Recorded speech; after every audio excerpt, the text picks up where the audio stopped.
Students, welcome to Geeta's biology. आजच्या व्हिडिओमध्ये आपण बघणार आहे मेल रिप्रोडक्टिव्ह सिस्टम. याच्या आधी आपण असेक्शुअल रिप्रोडक्शन बघितलं, सेक्शुअल रिप्रोडक्शन बघितलं, ह्युमन रिप्रोडक्शनसुद्धा आपण स्टार्ट केलं होतं. ते मागच्या व्हिडिओमध्ये कवर केलं आहे. जर बघितला नसेल तर तो व्हिडिओ आधी बघा, मग हा व्हिडिओ तुम्हाला नक्की कळेल. ठीक आहे. मेल रिप्रोडक्टिव्ह सिस्टम आज आपण बघायचं आहे. आता ह्याच्यात काय असतं बाळांनो, एकतर प्रायमरी मेल ऑर्गन असतं प्लस ॲसेसरी डक्ट्स असतात. तुम्हाला मागच्याच व्हिडिओमध्ये सांगितलं होतं की प्रायमरी म्हणजे मेन काम करणारा, जसं तुम्ही अभ्यास करून तुम्हाला पास व्हायचं आहे, आम्हाला नाही, आमचं सगळं झालेलं आहे, त्यामुळे तुम्ही कोण आहे, प्रायमरी आहे. तसंच इथं मेन काम आहे. मेल रिप्रोडक्टिव्ह सिस्टमचं मेन काम काय आहे, स्पर्म तयार करणे. मग ते स्पर्म तयार करून त्याच्यापासून मग पुढचं अपत्य तयार करणे, हे कुणाचं काम आहे, मेल रिप्रोडक्टिव्ह सिस्टमचं काम आहे. हे त्याचं मेन काम आहे. मग हे मेन काम कोण करतं आहे, टेस्टिस करतात. म्हणून आपण याला काय म्हणतो बाळांनो, प्रायमरी सेक्स ऑर्गन म्हणतो. त्यात बाकीचे काय असतात, ॲसेसरी डक्ट असतात, ग्लँड असतात, जे काय करतात, हेल्प करतात. बाकीचं काही नाही, फक्त मदत करतात. ठीक आहे. मग त्यातलं पहिलं आपण बघूया टेस्टिस. आता हे कसे आहेत, मिझोडर्मल इन ओरिजिन. हे विचारलं जाऊ शकतं, खूप वेळेला विचारलं गेलं आणि मुलं हे खूप इग्नोर करतात, त्यामुळे इग्नोर करायचं नाही. ठीक आहे. Pair of testis mesodermal in origin and formed in.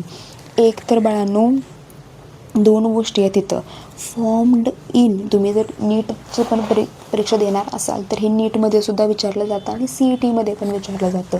Formed in आणि प्रेझेंट इन दोन्हीही वेगवेगळे आहेत. फॉर्म्ड इन म्हणजे तयार कुठं होतं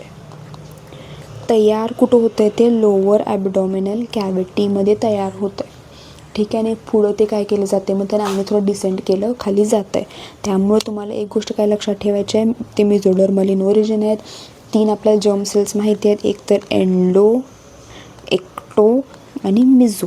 त्यातल्या टेस्टिस कोण तयार करते, मिझोडर्मल ओरिजिन तयार करते. आणि फॉर्म तयार कुठं झाले, ते लोअर ॲबडॉमिनल कॅव्हिटीमध्ये तयार झाले. प्रेझेंट कुठं असते, पाऊचमध्ये, त्याला आपण काय म्हणतो, स्क्रॉटम म्हणतो. ठीक आहे. आता during early foetal life they develop in abdominal cavity. हेच मी तुम्हाला सांगत होते, डेव्हलप इन आणि फॉर्म्ड इन वेगवेगळं आहे. डेव्हलप इन केव्हा, कधी, अर्ली फिटल लाईफ म्हणजे जेव्हा एक पुरुष आपल्या आईच्या पोटात असतो किंवा आईच्या काय म्हणतो आपण ते ह्याच्यात युटेरसमध्ये असतो, तेव्हा त्याच्यात जी टेस्टिस तयार होते. आता ऑब्व्हियसली जेव्हा तो एम्ब्रिओ असतो किंवा जेव्हा तो तयार होत असतो, त्याची बॉडी तयार होते, तेव्हाच त्याची टेस्टिस पण तयार होणार. पण तेव्हा ते कुठं तयार होते, ॲबडॉमिनल कॅव्हिटी. खूप मुलं लोअर ॲबडॉमिनल टिकून येतात, तिथं बघायचं बाळांनो, तिथं त्यांनी डेव्हलप वर्ड दिला आहे काय फॉर्म वर्ड दिला आहे. CETला पण तुम्ही मार्क घालवून याल, नीटमध्ये तर तुमचे -1 पण होतील. त्यामुळे तिने जर फॉर्म्ड असा शब्द उच्चारला असेल तर मग लोअर ॲबडॉमिन लिहायचं, टिक करायचं. जर डेव्हलप असा असेल, डेव्हलप म्हणजे तयार कुठं होतं आहे ते असेल, तर ॲबडॉमिनल कॅव्हिटी. आणि later descent into scrotal sac म्हणजे लॅटरल नंतर एक वेळेनंतर ते काय केलं, ते खाली ढकललं जातं आहे. कोण करतं आहे ते, इंज्युअल कॅनाल. कळालं. जसं मी तुम्हाला छोटंसं डायग्राम काढून देते. समजा हे ॲबडॉमिनल कॅव्हिटी आहे. इथं काय झाले, टेस्टिस तयार झालेत. कधी, जेव्हा ते एम्ब्रिओ फॉर्ममध्ये होते तेव्हा. त्याच्यानंतरनं ते काय केले, डिसेंड डाऊन, त्यांना खाली नेलं गेलं आणि ते कुठं आले, लोअर ॲबडॉमिनल कॅव्हिटीला आले.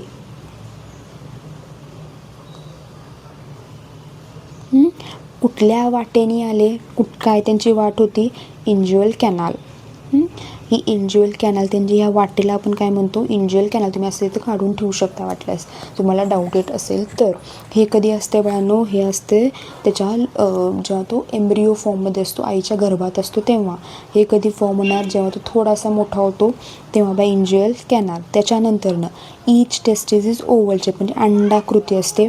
4 ते 5 सेंटीमीटर लॉंग असतं, 2 ते 3 सेंटीमीटर वाईड असतं आणि 3 सेंटीमीटर थिक असतं. थिक म्हणजे किती जाड आहे, हे झालं लॉंग, हे झालं वाईड, आणि ती किती जाड आहे ते काय असतं, थिकनेस. कसं लक्षात ठेवायचं, 4 ते 5, 2 ते 3 आणि 3. 4 ते 5, 2 ते 3 आणि 3 असं लक्षात ठेवायचं. ठीक आहे. 4 ते 5 लॉंग आहे, 2 ते 3 वाईड आहे आणि 3 मिनिट काय आहे, थिक आहे. इतकं लक्षात ठेवायचं, विचारलं जाऊ शकतं. आता बघूया आपण त्याची हिस्टॉलॉजी म्हणजे एक टेस्टिस कशी बनलेली आहे. ठीक आहे. याची डायग्राम तुम्हाला इतकी काय बरोबर दिलेली नाही आहे, त्यामुळे छोटीशी एक डायग्राम तुम्हाला काढून दाखवते. छोटीशी एक डायग्राम तुम्हाला काढून दाखवते बाळांनो.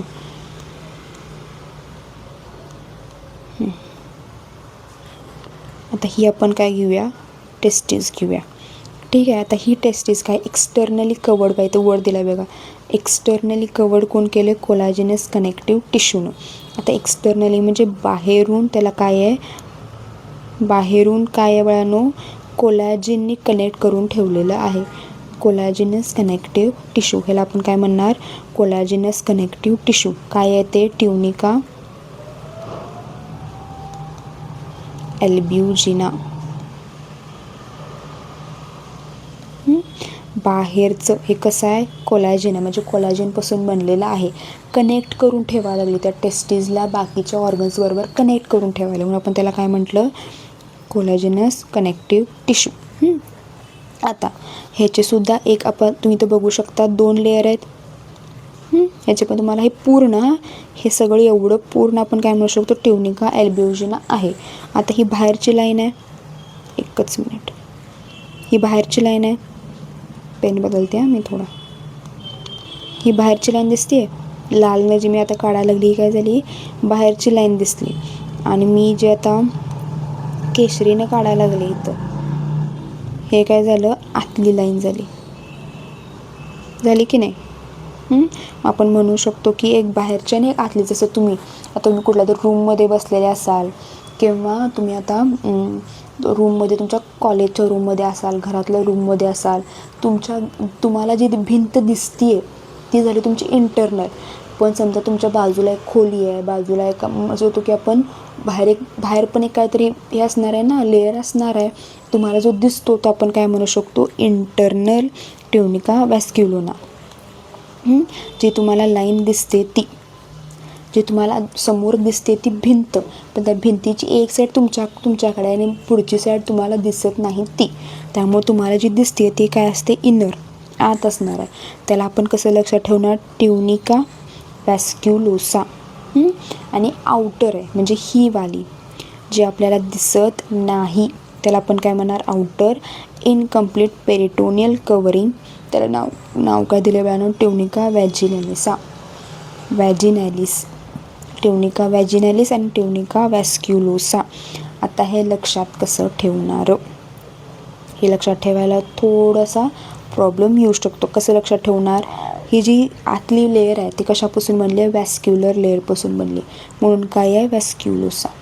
आणि बाहेरची कशापासून बनली आहे, पेरिटोनियल कवरिंगपासून बनली, म्हणून काय नाव दिलं आहे, व्हॅजिनॅलिस.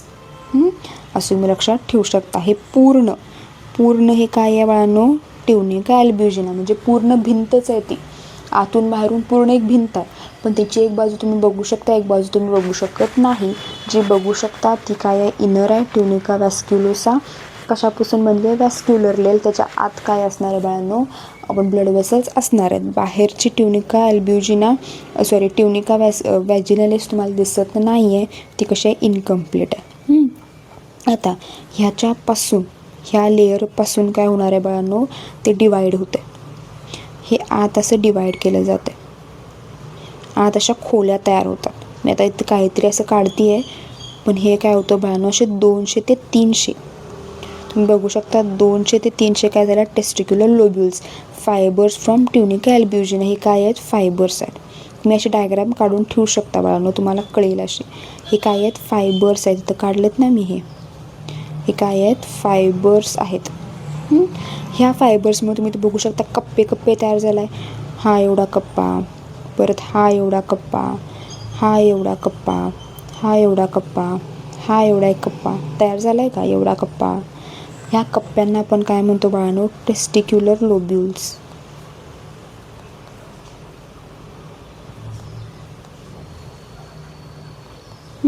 इथंपर्यंत कळालं. बाहेरची लेअर ट्युनिका व्हॅजिनॅलिस, आतली लेअर ट्युनिका व्हॅस्क्युलोसा.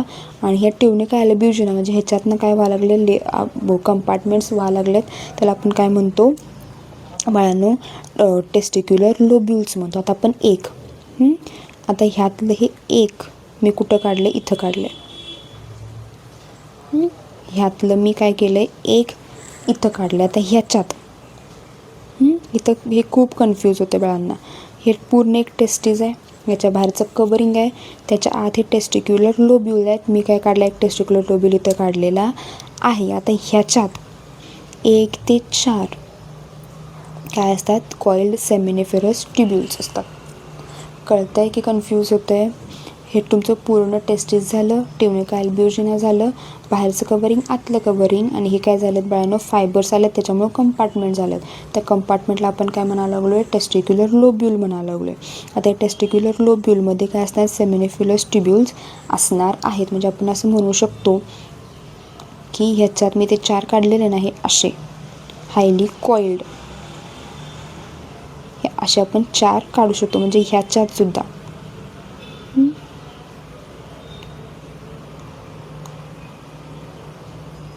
एकच मिनिट.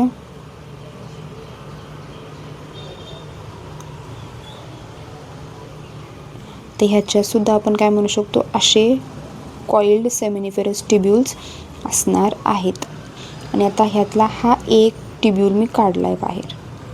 हा तुमचा झाला एक टेस्टिक्युलर लोब्यूल.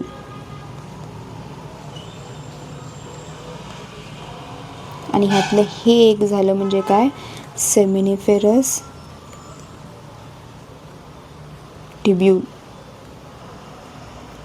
ते मी एक इथं आता बाहेर काढणार आहे, असं.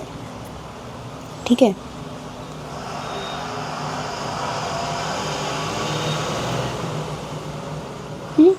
हा झाला तुमचा एक सेमिनिफेरस ट्युब्यूल.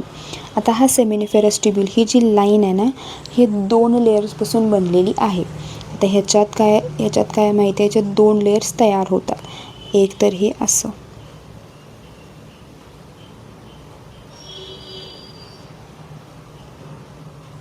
आणि हे एक असं.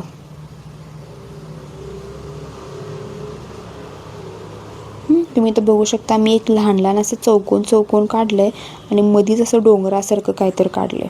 आता ह्याच्यात काय असतं, इनिशियली बघ, क्युबॉइडल जर्मिनल इपिथिलियम. क्युबॉइडल जर्मिनल इपिथिलियम हे वाले क्यूबसारखे जे दिसतात ना, चौकोन क्यूबसारखे जे दिसतात ना बाळांनो, क्युबॉइडल जर्मिनल इपिथिलियम, ते काय आहेत, स्पर्मॅटोगोनिया.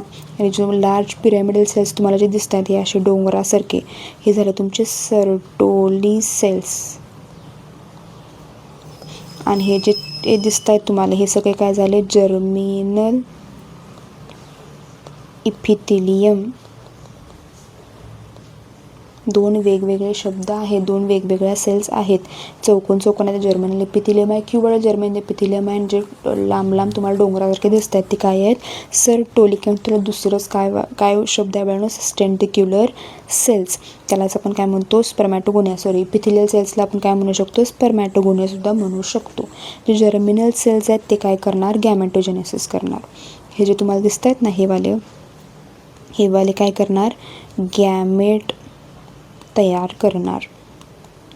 आणि हे त्यांना काय करणार, नरिश करणार.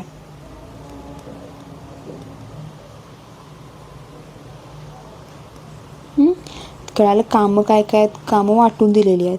हे जे चौकोन दिसतंय ना, हे काय करणार, गॅमेट तयार करणार. म्हणजे तुमचा स्पर्म तयार करणार. मग तयार होणाऱ्या स्पर्मला भूक लागणार, तहान लागणार, ते कोण सगळं देणार, हे तुमचं सर्टोली सेल्स किंवा स्टेंटिक्युलर सेल्स देणार. Sertoli cells provide nutrition to developing sperm. त्या सेमिनिफेरस ट्युब्यूलमध्ये कसं डिव्हिजन होतं तुम्हाला ते बघायचं आहे. आता हे जे तुम्हाला दिसत आहेत ना, हे कसे डिवाईड होतात, आधी ते काय तयार करतात, स्पर्मॅटोगोनियल सेल्स तयार करतात. समजा जर मी अशी डायग्राम काढली, इथं हे सेल आहे, हे डिवाईड होऊन काय तयार करणार बाळांनो, स्पर्मॅटोगोनियल सेल्स तयार करणार. आता हे काय करायला लागले आहेत, मायटॉसिस करायला लागले. म्हणून 2n त्यांचा मेंटेन राहिला आहे. आता हे काय करणार बाळांनो, हे समजा हे 2 तयार झाले, इथं काय झालं, हे मायटॉसिसचं झालं. आता हे पुढं काय करणार, मिओसिस हे रिडक्शनल डिव्हिजन आहे. 2nचं कन्व्हर्जन झालं nमध्ये. आता हे पुढे जाऊन काय करणार बाळांनो, आहे तसंच स्पर्मॅटिड तयार करणार. म्हणजे परत काय करणार, मायटॉसिसच करणार. इथं मिओसिस, इथं मायटॉसिस. कळतंय की कन्फ्यूज होतं आहे? तुम्ही बघू शकता की ही जर्मिनल सेल आहे, जी आपण तिकडं बघितली होती. तिनं डिवाइड होऊन काय केलं, 2 सेल्स तयार केले, पण तिनं काय केलं, मायटॉसिस केलं. म्हणजे तिनं सेल नंबर कॉन्स्टंट ठेवला. जे काय 46 होते, जे काय 46 क्रोमोझोम्स होते, ते 46 क्रोमोझोम तसेच्यात तसे ठेवले. तिनं काय डिवाइड केलं नाही. पण पुढं ह्या 2 सेल्सने काय केलं, बाबा डिवाइड केलं, आम्हाला काही झेपत नाही, आम्ही डिवाइड होतो. मग त्याने 46चं काय केलं, 23मध्ये ते डिवाइड झाले. ते काय झालं, आपलं N नंबर झालं. पुढं आता हे काय करणार, नवीन काहीतरी रंगरूप यायला पाहिजे त्याच्यामध्ये, त्यामुळे ते स्पर्मॅटिड तयार करणार. आणि हे स्पर्मॅटिड ते स्पर्म तयार कोण करणार बाळांनो, तुमचे सर्टोली सेल्स तयार करणार. ठीक आहे. इथंपर्यंत काम कुणाचं आहे, इथंपर्यंत काम आपल्या क्युबॉइडल जर्मिनल इपिथेलमचं आहे. आणि इथून इथंपर्यंत काम कुणाचं आहे बाळांनो, इथून इथंपर्यंत काम का आपल्या सर्टोली सेल्सचं. त्यामुळे तुम्ही 2 शब्द ऐकला असणार. एकच मिनिट हा. तुम्ही 2 शब्द ऐकला असणार, ते म्हणजे स्पर्मॅटोजेनेसिस आणि स्पर्मिओजेनेसिस. ठीक आहे. आता इथंच तयार काय व्हायला लागलं आहे, स्पर्मॅटिड. मग तुम्ही इथं काय लिहिणार, स्पर्मॅटो जेनेसिस. सांगितलं तसं, जेनेसिस म्हणजे काहीतरी तयार होतं आहे. काय तयार होतं आहे, स्पर्मॅटिड तयार होते, म्हणून स्पर्मॅटोजेनेसिस. इथं काय येणार, हे स्पर्म तयार व्हायला लागला नाही तुमचा, म्हणून काय म्हणणार तुम्ही, स्पर्मिओजेनेसिस. इथंपर्यंत कळालं की कन्फ्यूज झालं बाळांनो. स्पर्मॅटोगोनियल सेल्स आपण बघितले, जे क्युबॉइडल सेल्समधून डिवाइड होऊन 2 सेल्स तयार केले. त्यांनी परत काय केलं, 2 सेल्स तयार करून प्रायमरी स्पर्मॅटोसाइट तयार केलं, आणि सेकंडरी स्पर्मॅटोसाइट तयार केलं. प्रायमरी म्हणजे आपण ना प्रायमरी स्कूल, सेकंडरी स्कूल, प्राथमिक शाळा, उच्च प्राथमिक शाळा, तसं आपण म्हणतो ना, तसं प्रायमरी म्हणजे आपलं प्राथमिक, सेकंडरी म्हणजे त्याच्या पुढची लेअर. त्यानंतर होणार स्पर्मॅटिड, मग तयार होणार स्पर्म्स. इथं मदत स्पर्मिओजेनेसिसला मदत कोण करणार, सर्टोली सेल्स. इथं बाकी सगळ्यामध्ये मदत कोण करणार, जर्मिनल इपिथिलियम. ठीक आहे. मग आता पुढं, आता हे लेडीज सेल्स थांबा, हे 2 ह्याच्यामध्ये इथं मध्ये जागा आहे का, किंवा आपण म्हणू शकतो की या 2 आता मी तिथं आणि एक काढलं, मी इथं एक काढलं आहे, हे जे काढलं ना टेस्टिक्युलर ट्युब्यूल, इथे एक काढलं आहे, इथे एक काढलं आहे. आता इथं मध्ये जागा आहे, ह्या मध्ये जागेच्या तिथं काय असतात, तुमचे इंटरस्टिशियल सेल्स असतात. 2 गोष्टींच्या मध्ये, बिटवीन सेमिनिफेरस ट्युब्यूल किंवा लेडिक सेल्स असतात. ते काय तयार करतात बाळांनो, ते तयार करतात मेल हार्मोन अँड्रोजन किंवा टेस्टेस्टरॉन. कोण तयार करते, तुमचं सेमिनिफेरस ट्युब्यूल. सेमिनिफेरस ट्युब्यूलमध्ये जी जागा आहे ना, तिथं असतं तुमचे इंटरस्टिशियल सेल्स. ते काय तयार करणार, टेस्टेस्ट्रॉन तयार करणार. ठीक आहे. इथपर्यंत कळालं. इथपर्यंत काय डाऊट आहे बाळांनो, त्याच्या पुढं जाऊयात आपण आता. त्याच्या पुढं आता प्रेझेन्स ऑफ पेरिटोनियल कवरिंग. हे जे पेरिटोनियल कवरिंग कुठं बघितलेलं आपण, इथं बघितलेलं. हे जे वर तुम्हाला लाल लाईन दिसते ना, हे लाल लाईन कशामुळे आली, त्याच्या ॲबडॉमिनमुळे आली. इथं दिलं बघा, presence of peritoneal covering around the testis, indication of abdominal origin.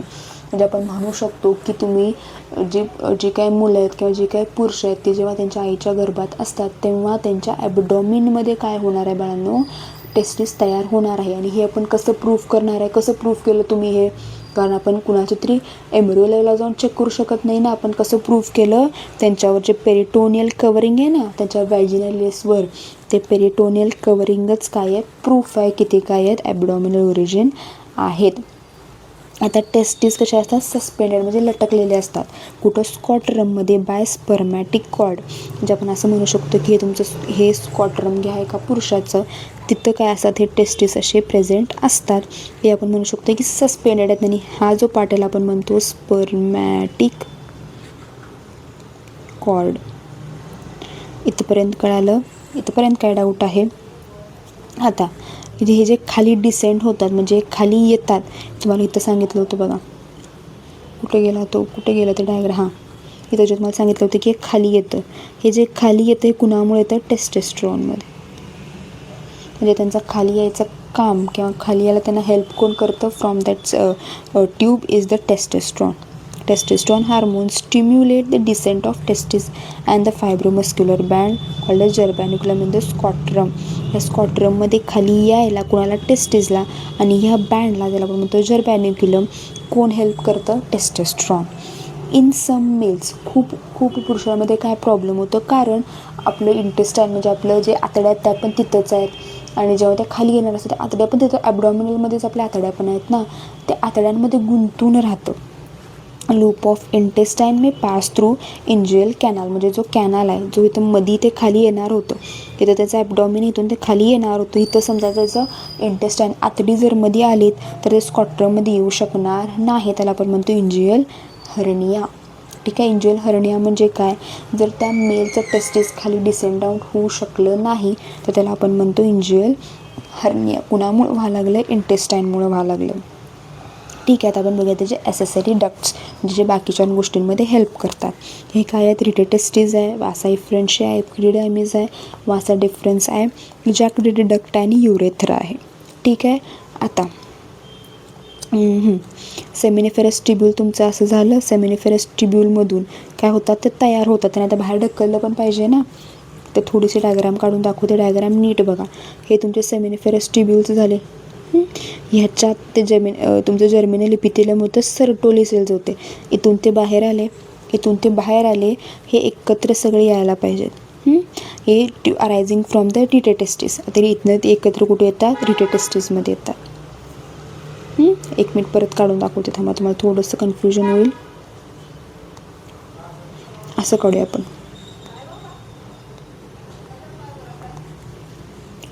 इथं काढूया. हे झालं तुमचं सेमिनिफेरस ट्यूब्यूल्स. मी असं काढते आहे तुम्हाला फक्त कळावं म्हणून. हे कसे आहेत? कॉन्व्होल्युटेड आहेत. आता ह्याच्यात आपण काय काढलं होतं आधी? असे ते चौकोन काढले होते आणि असं मोठं एक काढलेलं, म्हणजे असं आणि असं काढलं होतं. त्याच्यापासून काय आलं? तुमचे स्पर्म्स तयार झाले. आता हे 2-3 सेमिनिफेरस ट्यूब्यूल्स एकत्र येऊन काय तयार करतात? रिटेटेस्टिस. हे एकत्र येऊन काय तयार करणार? रिटेटेस्टिस. हे झालं तुमचं रिटेटेस्टिस. आता हे रिटेटेस्टिस हे सगळ्याचे मिळून काय तयार करणार? एक तुमचं वासा इफ्रेन्शिया. म्हणजे आपण म्हणू शकतो की 10-12 सेमिनिफेरस ट्यूब्यूल्स एकत्र येऊन काय तयार करतात? रिटेटेस्टिस. त्यांच्यापासून काय तयार होणार? वासा इफ्रेन्शिया. तुम्ही असं लिहू शकता की सेमिनिफेरस ट्यूब्यूल्स, त्याच्यानंतरनं काय होणार? रिटेटेस्टिस. त्याच्यापासून काय होणार? वासा इफ्रेन्शिया. त्याच्यापासून काय होणार? इपिडिडायमिस. त्याच्यापासून काय होणार? वासा डिफरेन्शिया. इथपर्यंत कळालं? म्हणजे आपण असं म्हणू शकतो की सेमिनिफेरस ट्यूब्यूल्स ज्याच्यात ते तयार होत आहेत म्हणजे स्पर्म्स सगळे, जसं आपलं म्हणतो बघा की आपल्या समजा तुमचं घर हे आहे, तुमचं घर आठवा, घर किंवा गाव तुमचं काय असेल ते आठवा. तुमचं हे घर आहे, ह्या घरात एक काय आहे? ह्या घराच्या बाहेर काय? एक गल्ली आहे. इथं तुमच्या मित्राचं घर आहे, ह्याच्या बाहेरसुद्धा एक गल्ली आहे. आपण असं समजा की हे सेमिनिफेरस ट्यूब्यूल आहे, सेमिनिफेरस ट्यूब्यूल आहे. आता ही गल्ली मिळून इथं काय होतात? ते इथे गल्ली दोन्ही मिळून काय होतात? एकत्र येतात आणि इथून काय तयार व्हायला लागले? एक पूर्ण रोड तयार व्हायला लागला आहे बाहेर जायला. तुम्ही कॉलनी वगैरे ऐकलं असाल बघा, म्हणजे याच्यात वगैरे असतात हे कॉलनी, आणि इथून काय व्हायला लागले? असं एक बाहेर रोड या लागला आहे. ठीक आहे. हे झालं तुमचं आपण म्हणू शकतो सेमिनिफेरस ट्यूब्यूल. हे तुमचं सेमिनिफेरस ट्यूब्यूल तयार करून तिने एक मोठं म्हणजे दोन्ही गल्लींना एक असा रोड गेला आहे. त्या रोडला आपण काय म्हणणार? रिटेटेस्टिस. आता इकडून एक रोड गेला आहे. आता परत इथे एक गल्ली आहे, इथे एक गल्ली आहे. ह्या गल्लीमधून सुद्धा काय गेला आहे? एक मेन रोड गेलेला आहे. आणि आता हे मेन रोड एकत्र येणार. हे झालं तुमचं रिटेटेस्टिस, हे झालं तुमचं रिटेटेस्टिस. आणि या दोघांनी मिळून काय केलं? एक मेन रोड परत एक तयार केला आहे. त्याला आपण काय म्हणतो? वासा इफ्रेन्शिया. कळालं का? अजून कन्फ्यूज होतं आहे? तसंच सांग आपण परत काय करूयात? नवीन याच्यानं आपण घेऊ शकतो. ठीक आहे.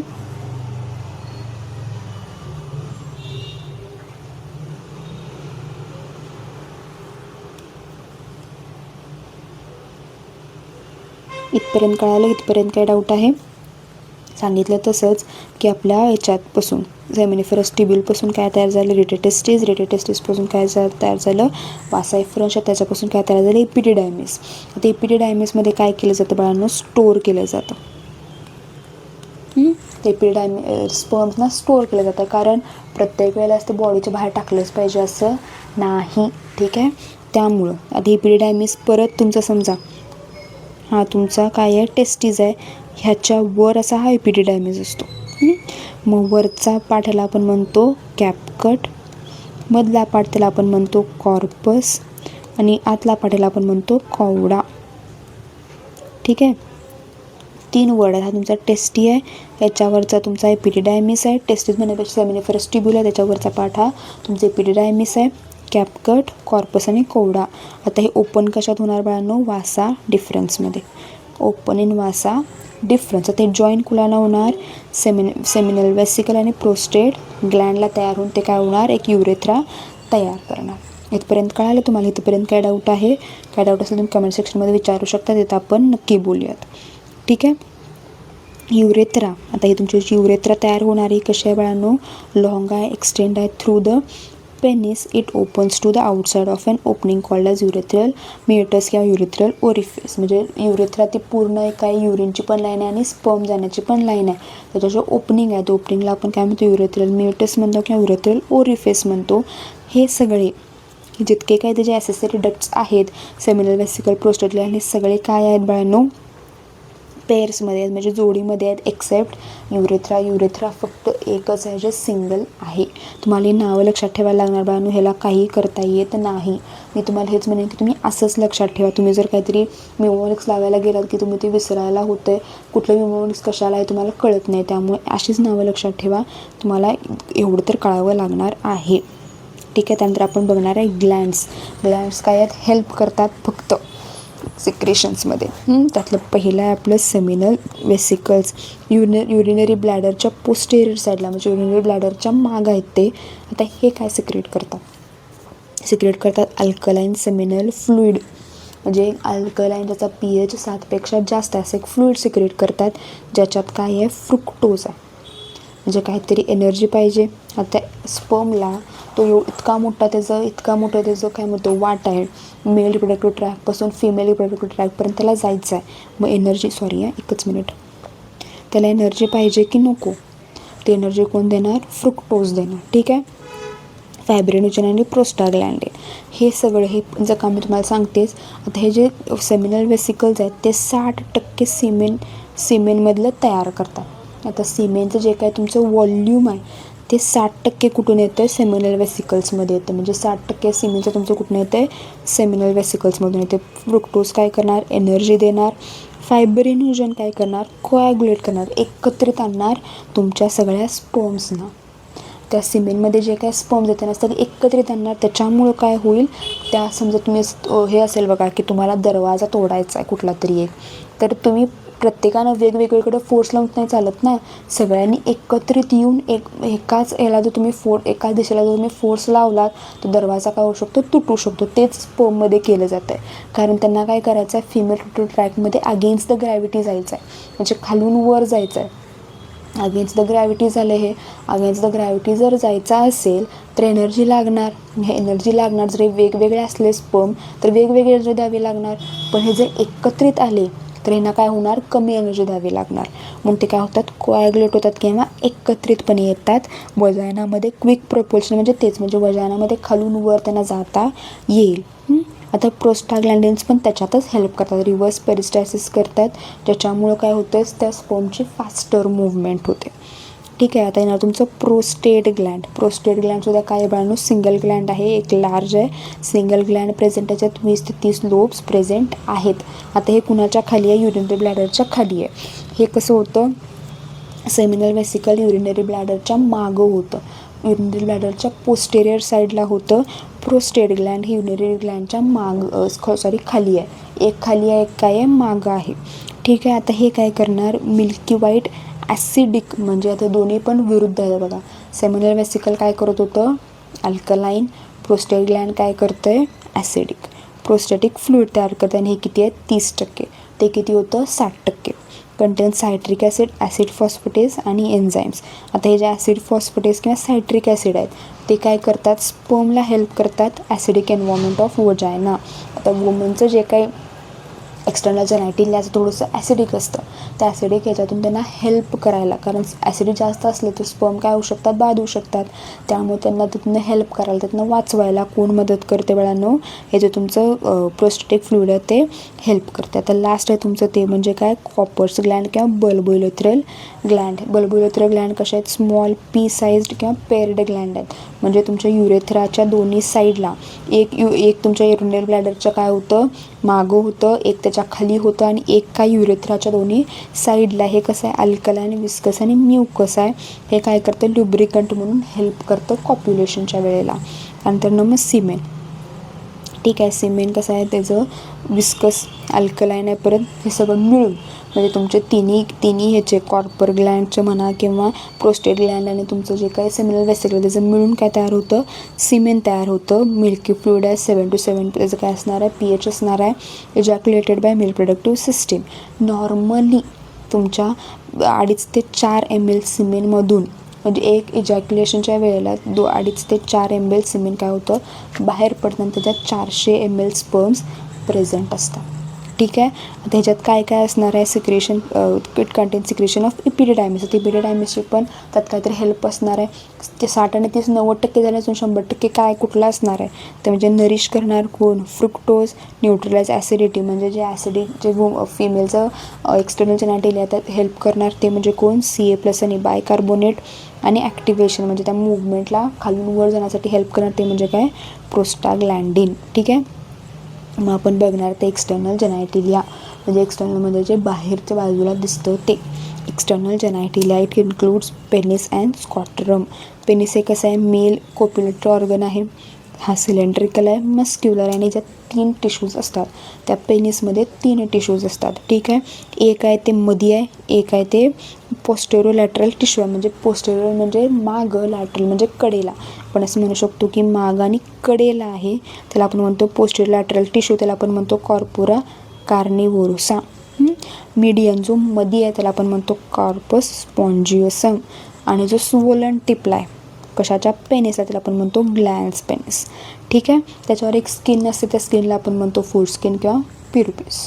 आता येणार तुमचं स्कॉट्रम, ते पाऊच जे आपण मगासपासून म्हणायला लागलो ते लूज पाऊच आहे, पिगमेंटेड स्किनपासून बनलेलं आहे. त्याला आपण डिवाईड केलं आहे राईट आणि लेफ्टमध्ये बाय सेप्टम ऑफ ट्युनिका डेटॉसिस. म्हणजे आपण असं म्हणू शकतो की राईट साईड लेफ्ट साईड आणि मध्ये जे आहे त्याला आपण म्हणतो tunica डेटॉसिस, डेटॉस. Fetal testes are guided and retained into the scrotum by short fibromuscular germinaculum. म्हणजे हे आपण काय म्हणू शकतो की आपल्या ह्याच्यात जे आपलं एम्ब्रियोनिक स्टेज असतं तेव्हा त्यांना ॲबडॉमिनल कॅव्हिटीमध्ये कोण धरून ठेवतं, जर्मॅनिक्युलम. हे तुमचे टेस्टीज आहेत, इथं जर्मॅनिक्युलम त्याला काय करायला, धरून ठेवायला. आणि जेव्हा गरज पडेल त्याला काय केलं जाईल, सस्पेंड केलं जाईल कुठं, स्कॉट्रममध्ये. आणि हे जर झालं नाही तर त्याला आपण काय म्हणतो, क्रायपोटिझम म्हणतो. त्याच्यामुळं काय होतं बाळांनो, स्टेरिलिटी होऊ शकते. आता हे क्रेमेस्टर किंवा डायटोस मसल्स आहेत जे काय करतात बाळांनो, drawing of testis close and away from the body. म्हणजे ते टेस्टिसला बॉडीच्या आत किंवा बॉडीच्या बाहेर जर ढकलायचं काम असेल तर ते कुणाचं असणार आहे, डायटोस मसल्सचं असणार आहे. ठीक आहे. It helps in maintaining the body temperature 2 to 3 degrees Celsius. आता हे कुणामुळं म्हणजे हे का करतोय आपण, लोअर ॲबडॉमिनल कॅव्हिटीमध्ये याला तुमच्या स्पर्मला का घेऊन जातो आहे, टेस्टिसला का घेऊन जातो आहे. जर ते नाही झालं तर ते स्टेरिलिटी त्या मेलला का येते, तर ते स्पर्मॅटोजेनेसिस जे तुम्हाला सांगितलं मी, प्रायमरी स्पर्मॅटोसाईट, सेकंडरी स्पर्मॅटोसाईट, स्पर्मॅटिड स्पर्म जे तयार होतात ते त्यांना टेम्परेचर कमी लागतं, 2 ते 3 डिग्री सेल्शियस कमी लागतं टेम्परेचर. म्हणजे समजा बॉडीचं टेम्परेचर 37 डिग्री सेल्शियस असेल तर त्यांना 34 किंवा 35 टेम्परेचर लागते. कशासाठी, स्पर्मॅटोजेनेसिससाठी. मग ते टेम्परेचर त्यांना बॉडीमध्ये तर मिळणार नाही, ते बॉडीच्या बाहेरच मिळणार, म्हणून ते काय असतं, बाहेर असतं बॉडीच्या. ठीक आहे. फिमेल रिप्रोडक्टिव्ह सिस्टम आपण पुढच्या लेक्चरला बघूयात बाळांनो. इथपर्यंत कळालं, इथपर्यंत काय डाऊट आहे, कुठला पॉईंट जर कळाला नसेल, कुठला पॉईंट जर तुम्हाला परत सांगायचं असेल तुम्ही कमेंट सेक्शनमध्ये मला विचारू शकता. आपण त्याच्यावर नक्की काय करूया बाळांनो, नक्की त्याच्यावर व्हिडिओ तर करूयात किंवा तुम्हाला मी कमेंट सेक्शनमध्ये तरी एक्सप्लेन करून नक्की सांगेन. थँक्यू.